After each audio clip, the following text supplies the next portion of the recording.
Well, Zachary, what do you want to know? Well, I hear tell that you were here at the beginning of the college. Yes, I was. Yeah, well, it's 40 years ago and plus. Indeed. And in those days, Opal Allen was the ringleader who thought we needed to have a college here, and I believed her. I happened to meet her on the street corner one day, and we'd worked with other things, BTA and so forth, and over time, and so she thought she needed me to help her because we needed to deal with the feds in order to get the property loaned or borrowed or dedicated from the Indian reservation in order to have enough space to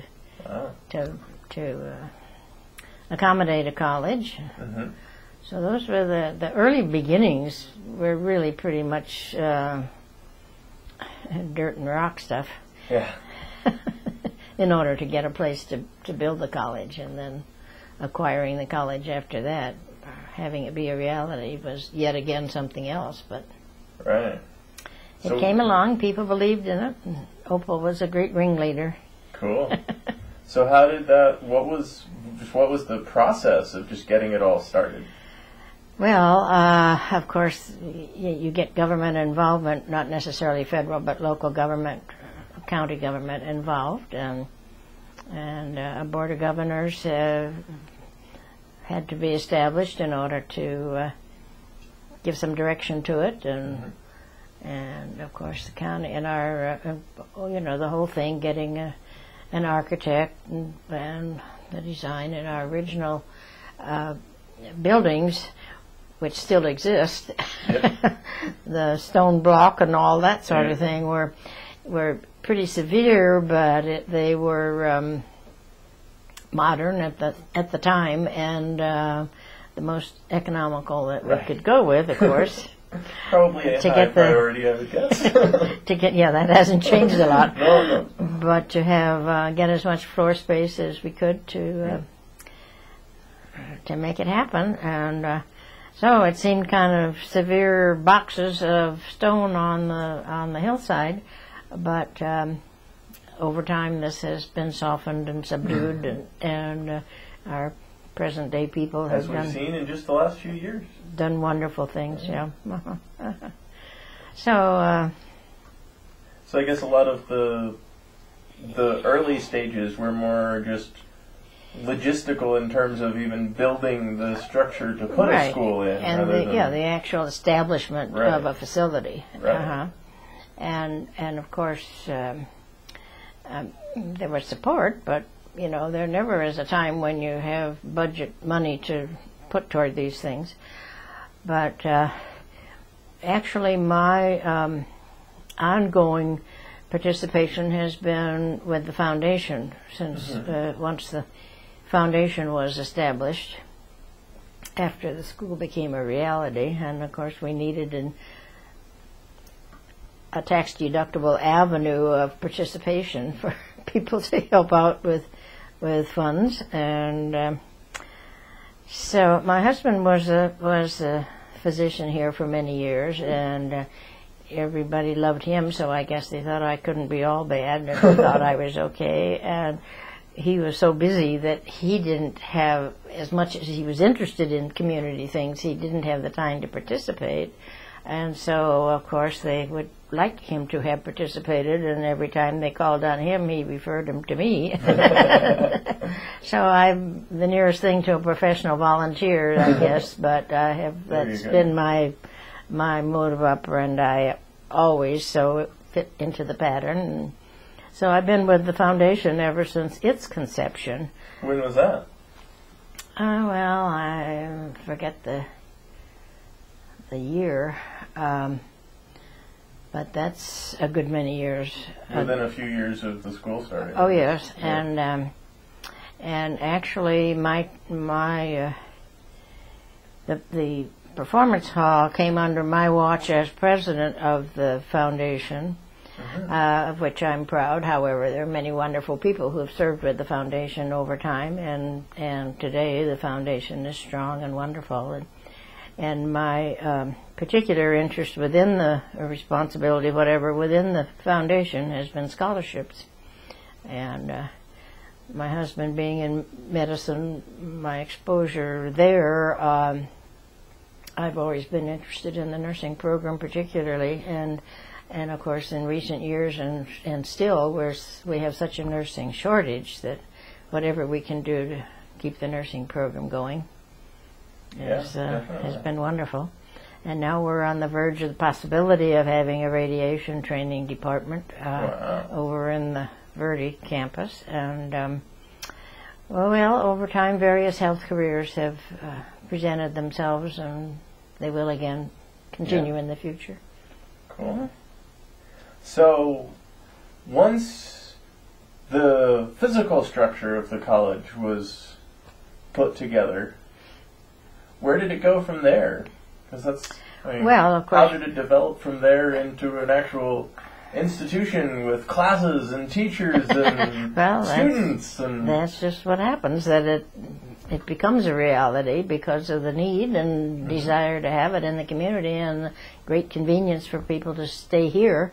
Right. And yet get a college education. And so the Board of Governors was a very important factor, and of course personnel developed as it went along.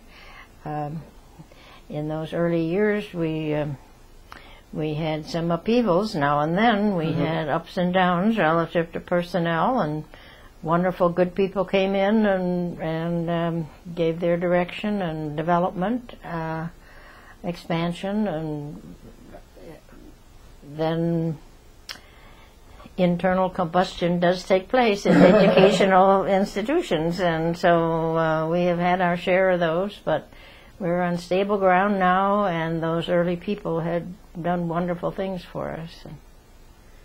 Can you share with us some stories? What percolates to your mind when you think back to that time, just in terms of? Well, always we never had a real setback. It's always been growth and expansion, improvement, and always looking. There were always goals that we were trying to reach, and the foundation, of course, is the the 501c3 tax-deductible avenue of participation for people. And so we have, in the past, done various kinds of fundraising in order to build the assets of the foundation. Right. And as I say, scholarships have been my particular bailiwick, so I've done very well with that. It's taken time, but steadily we've grown until we have 80-some endowed scholarships. It takes $10,000 to establish an endowed, and then they can add however they want to it. But the revenue from the endowed funds are what we use for the actual scholarship payouts each year. So that accounts for a whole lot, but that's a stable scholarship count, and many wonderful people in the community have participated there. And of course that's room for memorials and that sort of legacies also.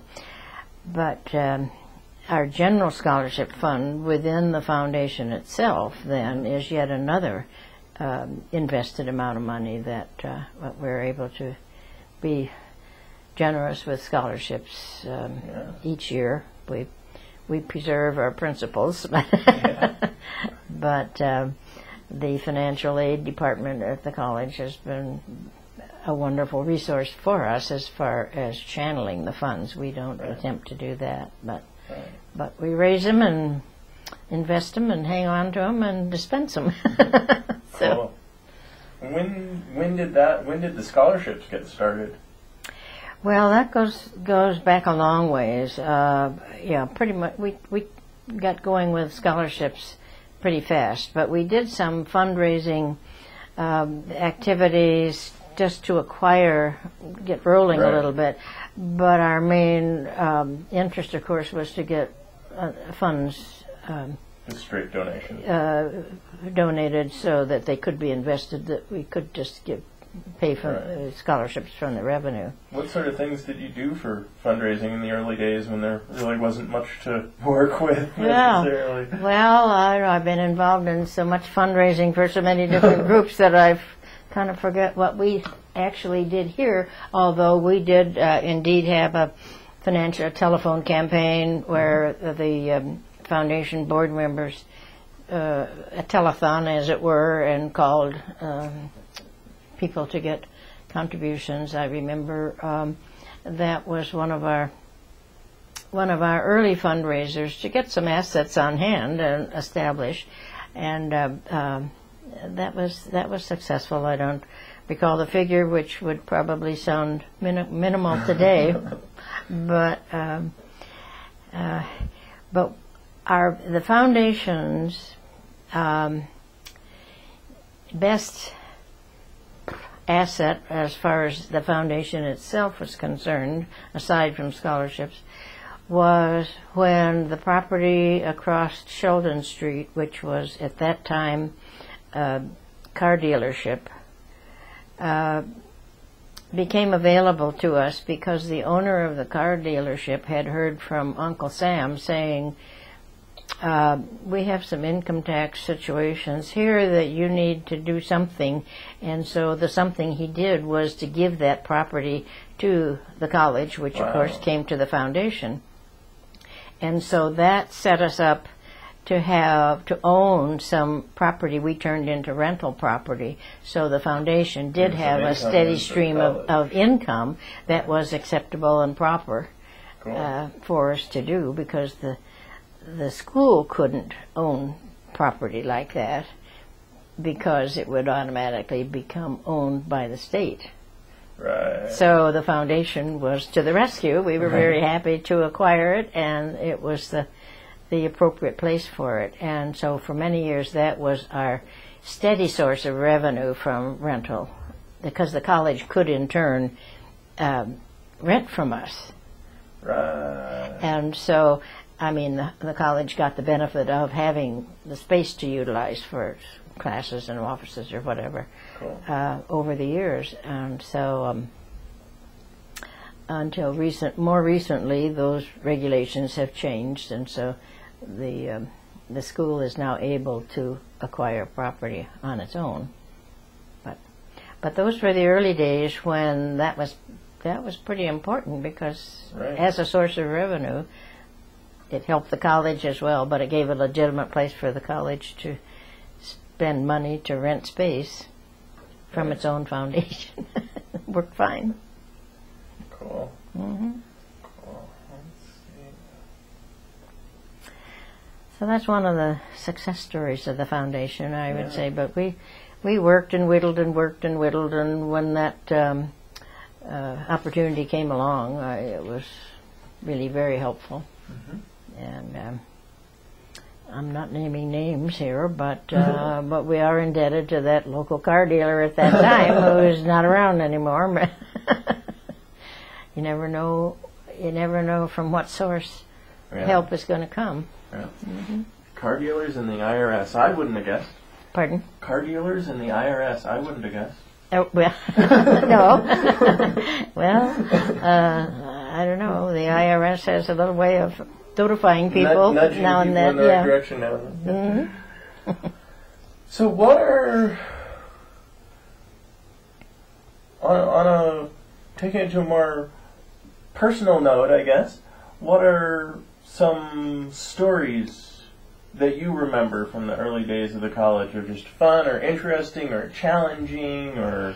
Well, some of the most challenging are probably better left unsaid, but actually, because there were some negative things that happened along the way, as is not surprising, but nothing that couldn't be surmounted, and the college didn't default in any way, and so it just kept on going stronger and stronger. But there have been influences on occasion that were unbecoming to the people who were doing the influencing, but the college survived and carried on. I guess there will be upheavals in any institution if you live long enough to be involved. I remember when we did the performance hall. This was a really very, and I will mention the name. The Lucheks had come to town, to Prescott after he retired. They had been here, had a vacation, if you will, cottage or little home here, where they used to visit, and they came from the Middle West, and it seems, and they liked Prescott, and they intended to retire here, and indeed they did, but it seems that while he was in school, in college, someone endowed a performance hall, or enhanced a performance hall. I'm not sure which, but anyway, to the tune of a nice legacy amount. And so when he came here, I'm not sure from whence his inheritance came, but somehow he had a nice amount of funds, inherited some funds, without having to die to get them. And so, but he remembered how significant that performance hall was from his college days. Well, when he retired and they came here, we were in the process of our creating our own performance hall here. It was part of a bond issue. We knew we were going to have a performance hall, and it would have been adequate, but it also would have been economical and just not extraordinary. Well, Mr. Luchek, bless his heart, he came forward and to the foundation and said, "If you will match it, I will give you $250,000 just for enhancements." We knew we were going to have a performance hall. Wow. But this is, and so as I say, it was under my watch, and we really scrambled, but we had good people working on it, and we managed to match that money. Wow. Part of that was when we got to where we could top out with a particular project that set up a tent outside of the performance hall location, and we sold the seats for $100 a piece, and that took us over the top. But my thinking there was there was 1,200 people who had some personal identification with the facility that hopefully would come and utilize it, which has happened. We've had good response to it since, and I think people, feel that they're party to it. So that was really wonderfully significant for the Lucheks to come, and they just came out of the woodwork. We didn't know them before, but from his previous experience. So you never know where the good stuff is coming from. Wow. But that's a real success story for us because, our performance hall, we're the best thing. It's gorgeous. Outside of Grady Gamage in Arizona, and but the acoustics and the comfort and the stage facilities and all are just top notch. They are. So that was a fun experience to have happen. Cool.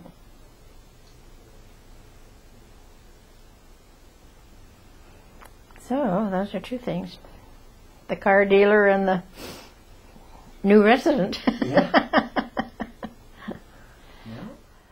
So I have a question for you. Okay. Did you ever attend Yavapai College yourself? As a matter of fact, I took a computer class. Uh-huh. That's the extent of my attendance, although after my husband retired, he was a bird watcher and he was interested in the flora and fauna and so forth. You didn't need any of the bird watching classes then, I guess. I didn't attend them, but the field trips were open to spouses, of which there were not too many. He was the grandpa in the classes always, but he loved it, and the kids loved him because he was full of stories, of course, from his own experience. And but spouses were, if there were any, were allowed to go along on the field trips. So I benefited from that without portfolio. I didn't have to take the class, but I could still go to the Arboretum and enjoy the field trips. But I did, however, I was honored very happily to receive an honorary degree, Associate of Arts degree. Just, I think, longevity in the in the college activity in the foundation or whatever for so long a time. Anyway, I was nicely recognized, and the night before I was to receive that award on stage at the college, I fell coming out of the theater and blackened my eye, so I was the most colorful graduate of the evening. But that was a nice thing to happen in my life. Yeah. Cool. Let's see. So, what's been going on with the foundation in more recent years? What we've heard about the beginnings, and now I imagine there's more resources to go around to some degree. And things keep coming up, and our Family Enrichment Center is one of the more recent activities of our involvements in investment and creation. This, I look for this to be the accreditation sponsor, so to speak, or model for the nation. It's really exceptional. This came about, interestingly, not that the need hasn't always been here, but one of the foundation members, after she had been at a class, got out about 10 o'clock, 9:30, 10 o'clock at night, and went to the parking lot to get in her car. And as she did, she noticed there was a pickup truck parked beside her, and two little people, maybe a 3-year-old and a younger one, in the pickup cab. And so this foundation member was concerned about this, that there they were out in the parking lot, and in their nighty nights and so forth, and they were not complaining, but they were, the younger one was asleep and the 3-year-old was just looking around.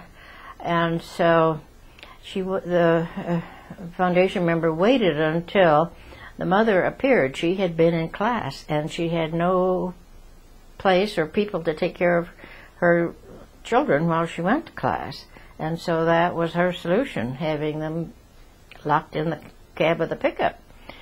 Well, that was quite an unacceptable procedure, and so out of that grew the Family Enrichment Center, which provides a place for students who need to come, and they aren't necessarily all day. It's not a babysitting service, but rather their children can come there for a pre-education, a preschool education experience. If you haven't been over there, go take a look. It's wonderful and colorful and kiddie-sized furniture and all the appropriate things.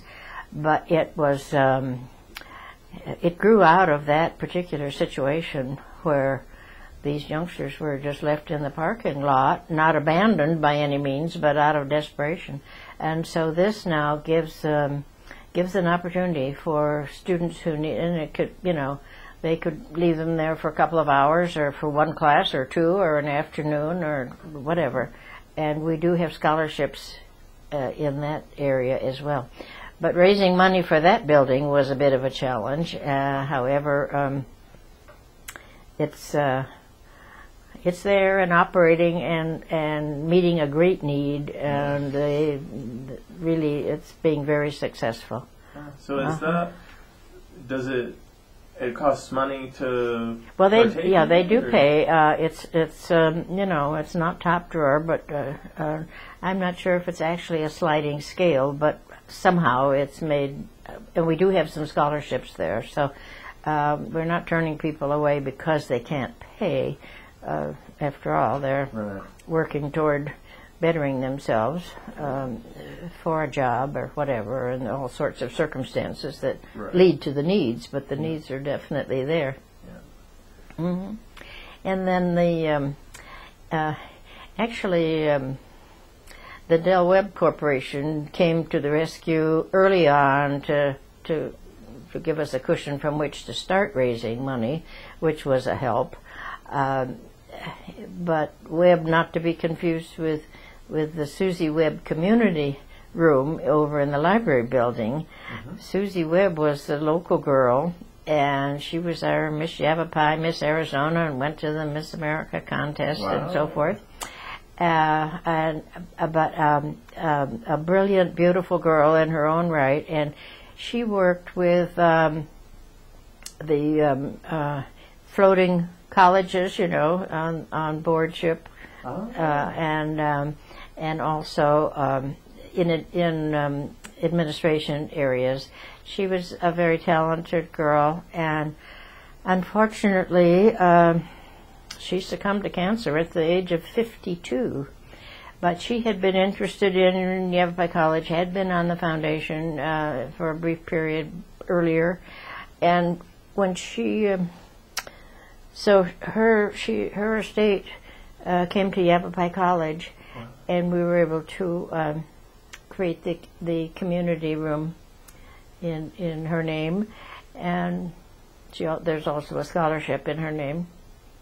But the community room, that's relatively new, or something over a year now that's been identified, but it's a place where the community can come in for events and activities and get that additional link to the college and get acquainted with what's what and where to go and where to find a parking place. Always a good thing to let new people know. Well, exactly. But primarily, it is a community college, and so we want the community to not only know about it, but to be specifically involved. And the performance hall has done a lot of that, but obviously the classes and the programming of classes, and making courses available, or through the courses of study available through the scholarships. By the way, we have a brand new scholarship program, not taking away from anything else, but this is the thought of putting a student through college. And so we are now, for the fall semester this year, we have our first sponsor, and this is where a sponsor agrees to pay for 5 semesters. Wow. Cost to go to Yavapai College. And this is very significant, because this is someone, granted, they're going to have to maybe live at home or whatever, but as far as meeting the costs, the total is $20,000. Wow. And that's what it is today anyway. And so they can pay $4,000 for each of 5 semesters, because they can't always get the associate degree within 4 semesters. However, if it takes 5, they're covered. And so it's a new idea, but it caught on, and we're rolling with it. We have our first sponsor for the fall, and we're looking for more. So that links up one specific sponsor with one specific student, then? Exactly. Keep it personal. Well, very personal. Now, of course, one of the good things is that this is tax deductible. You can't say, well, I'll give you $20,000 so my grandson can go through Yavapai. Right. That doesn't work that way, because the donor does not choose, select, and nor do they know particularly. There's nothing says they can't get acquainted. Right. But this is designed for those people who have the wherewithal that they could be putting somebody through college, not at such a bargain price anyplace else, but they could be putting somebody through college, but they're not, because they don't have somebody to put through. Right. And so we're hoping this will appeal to some people who will appreciate how valuable this is for an individual. Right. And so we're excited about that. And the student gets, even if they don't get to know the person, they get to recognize, wow, here's this name. That's that's one particular person who's doing this. And they may very well get acquainted, and that's okay. But they don't necessarily have to. Right. But the good of it is, well, aside from the tax deductibility, which doesn't hurt, but it's just such a good, warm feeling to know that it's such a valuable experience to provide. Yeah, Mm-hmm. definitely. So what other scholarships do we have here? Well, some of the scholarships, we have lots and lots of scholarships here. Not all from the foundation, by the way. There are some federal scholarships, and there are some corporate scholarships, and various sources of scholarships are available in addition to the foundation provisions. But and when people, an endowed scholarship, to establish an endowed scholarship with $10,000, the income of which is utilized as scholarships, the donor has the privilege of specifying criteria if they want it to be in the business or music or whatever they might choose to specify. And they can specify whether it's for need or, and there is a standard grade requirement through the financial aids of the college that some people can specify otherwise if they wish. But it's a wonderful way to make your money be perpetually helpful and just go on and on. And we, as I say, we have. We're just short of 90 such scholarships, which is pretty significant. Yeah, definitely. So, okay. And of course the scholarships are not limited, to young students or beginning students. We have, as you know, we have a lot of mature people coming back to get a degree of some kind or some kind of training. And right now, our most recent current little flurry of activity for scholarships are at the technical program. But we're just getting the Ruger building out. That having that space is so wonderful, and was getting that building up a foundation project too? Well, actually, that was the college was able to acquire that, and needing the space. Well, it's more space than they would have needed for that they could have built specifically for the program, the technical training program. But it's wonderful because that building happened to become available, right. And it's in good hands. And there's space to expand and do other things. But the college is working in cooperation with local businesses and as well as corporate groups to meet the technical needs in training, to provide the kind of employees that they need. And this is what we want in Prescott, something that can come in here besides a big box. Yeah.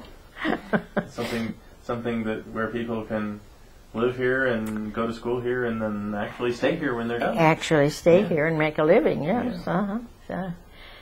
So the college has not stood still by any means. It just keeps progressing in the right directions, and there are always some kind of goals afoot. And right now, and of course, the nursing department, we've just pushed and pushed to try to provide as many nurses as we can. And what with the universal shortage of nurses,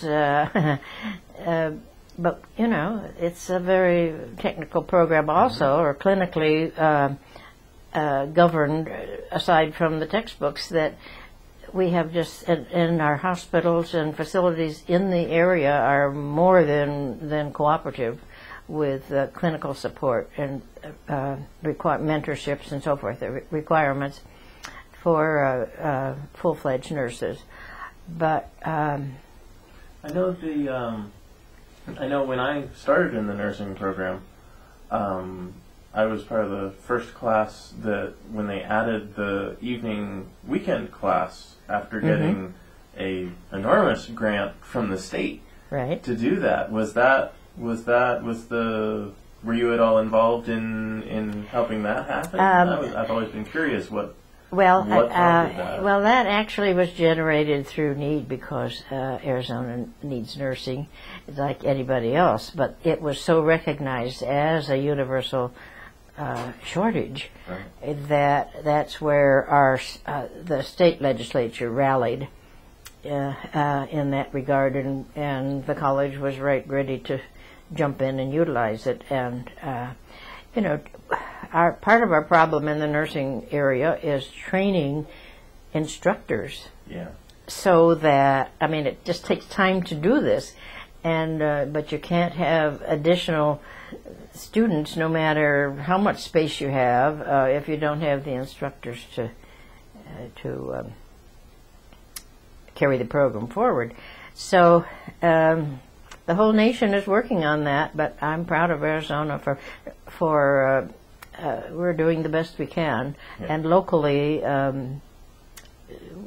our clinical facilities really don't provide that much more opportunity to expand. However, we're utilizing all we can, and our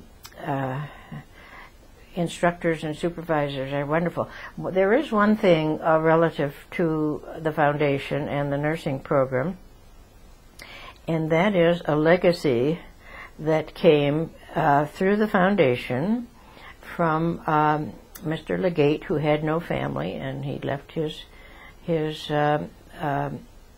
whole legacy to the foundation for the nursing department, and part of it was to provide a chair for the nursing department. Well, this is pretty precocious for a community college, and we did do that for several years. But again, we ran into problems of, well, not only space but opportunity to participate as a chair, but qualified people were not that available. But the ones we had did do a service for us, and this included some surveys in the county as far as personnel, appropriate personnel being available, who's who, and what they did and what they want to do and what lies ahead. So some good has come of that. At the moment, we do not have a chair. And just describe what you mean by a chair. Well, in this case, the chair of the department, of the nursing department, was not to come as a teacher, but to come as a consultant and a counselor and an enhancer, I might say, of the department, and a resource person. And the requirements of the chair were to participate nationally, and indeed we did. A big picture person. Yes, a big picture person, and indeed we had an excellent person who did a gerontology program here that reached way beyond the borders, and actually that became international. Wow. So the program made its mark all right. Right now it's at a standstill, not lost by any means, but we need all the space and personnel we have for instructing and getting those nurses out. But if there is a special project that comes about, it's possible that those funds, which are now earning, as you know, the stock market got naughty here, and so we're letting it feed itself for a little bit here. But these things happen, and you never know from whence they will come. So we're always ready to jump in and be creative when something happens. So I have a question going back to the scholarships in general. you said a lot of them come from individual donors saying, I'd like to make a scholarship for, metalworking or for nursing or this and that, and here's a chunk of money to put towards that. Right. Does the foundation make a point to try to have a well-balanced variety, a few available for each division of the college, and try to maybe seek out donors to fill in the gaps here and there, or does it all just kind of fall into place? Well, actually, the Foundation Scholarship Fund is general, and it's pretty much the financial aid people who screen the applicants and that can get scholarships from that fund. As far as the foundation, these individual ones that are individual, like the $10,000 endowed scholarships, Right. Generally are designated. Not all of them, just for an interest, field of interest, Right. but not necessarily some. But anybody can make. It doesn't take $10,000 to create a scholarship. Right. I mean, that's the perpetual type. But And $500 and say, hey, give it to somebody.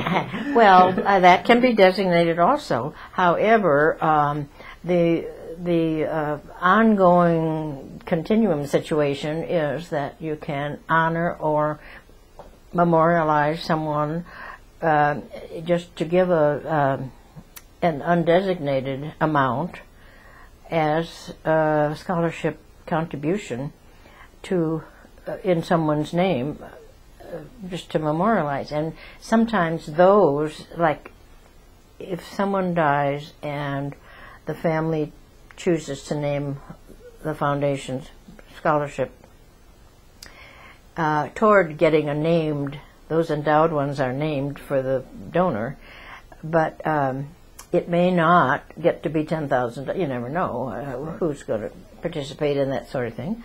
And so if it doesn't become an endowed scholarship, which can happen if the family chooses to bring it up to $10,000 then, but there's no requirement of any kind in that regard.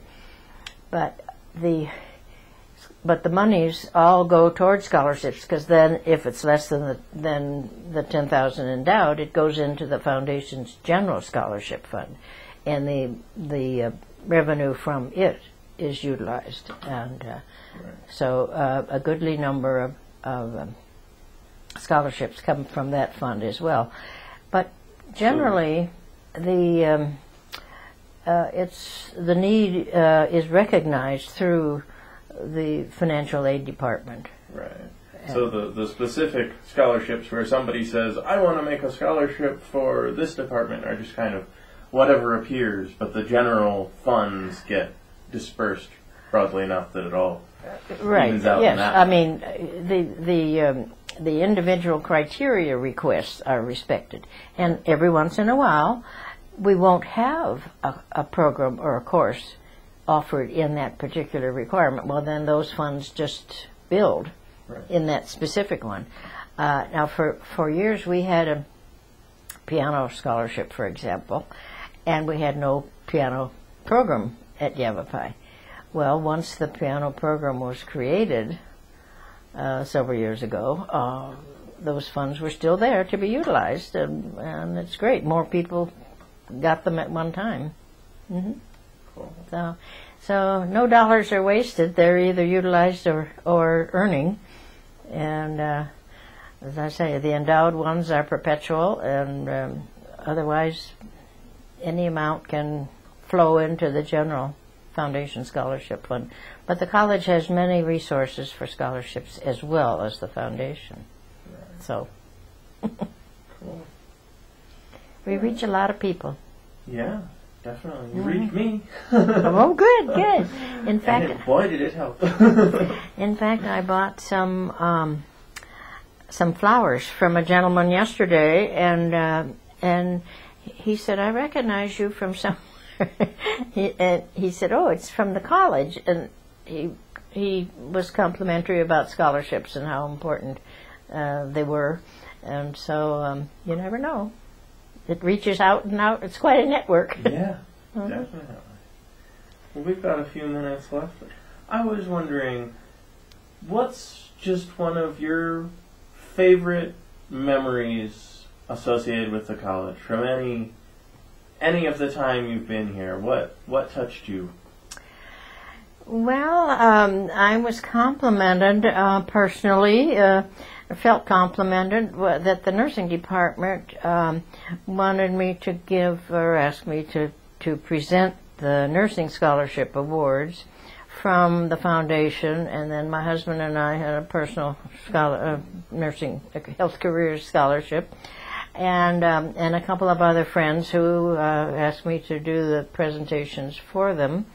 And until it got a little unwieldy because there were so many as the thing grew, but I got a reputation of unabashedly utilizing the microphone on the stage at the performance hall with a captive audience to let them know that scholarships were available to fund, and anybody could contribute in any amount. And so that was kind of fun. And then just presenting the scholarships to the individuals was a great experience for me. And everybody who got a scholarship got a hug as well. And not everybody particularly wanted a hug, but they got one. Because I was so appreciative of what it takes to go through the nursing program. This is not the easiest program on the campus. No, it's not. But it's such a valuable one that that I was. So I certainly accepted the fact that when the classes got larger and larger, that they couldn't take time for that sort of thing. But one day after the fact of my having presented them in years previously, and as I was leaving, somebody came over to me and said, "I missed your presentation today." So I thought, well, somebody was listening. Yep. So that was a fun time for me. Cool. I don't mostly I work with others. No one person can do anything of consequences. My belief, I always try to involve other people, and have had some good committees, good people on committees within the college, and whether they were temporary or otherwise. And of course, the sculpture garden is How did that happen? I love that. Well, that's from the friends of the art gallery. Actually, the art gallery started in the car dealer's building across the way, and after when we built the performance hall, we accommodated the art department to that as well as the gallery, and so that was opportunity for public involvement and participation as well. But the friends of the college art department provided the motivation for the sculpture garden and fundraising, and have been organized throughout to be helpful. And that's one of the good things about the college as well, that we have the Rough Riders relative to our astounding athletic program here, both male and female, and of course the friends of the art gallery, and then there is PACE, the donors who support some of the performance hall programs to keep the prices down and to be able to get some of the outstanding entertainers we've had. Yeah. So the individual organizations within the college structure that involve non-student population to be supportive has taken off and been wonderful in a lot of directions. But the sculpture garden is just such an asset to the community, and quite remarkable. The landscape lend itself to such a thing, but it also is purposeful as far as having the benches there for people to meditate or study or whatever. That's been a cultural addition, I think, to the community. Definitely. Excellent. All right. Well, all this commotion that's going out on the road, I don't know what's going to happen. It was a great advantage for the college to get the transportation department buildings, and then instead, because that was a combobulation to have access from the road, this way it has access from the college side, right. And the college has utilization of those properties, including the Rock House, which is actually an historic building going way back. Right. But that was important space acquired without having to start from scratch on construction, because the legislature hasn't been that generous with community colleges. We've in recent years last year or so taken a hit here. Very generous with much due to things beyond their control too. Well, yes, all due respect. We do have some outstanding community colleges in the state, but we feel that Yavapai is right there at the top. Well, we're happy that you graduated from the nursing department here at Yavapai, and thank you for whatever they're going to do with this information, because history is interesting. Several different projects going on. Good. We have so many new people in the community that they need to know some of the background of. I've learned a lot about the college just conducting these interviews. Wonderful. Okay. Yeah. All right. Well, thank you very much for coming and talking to us and telling us about Yavapai College. You're more than welcome. As you can tell, I can talk.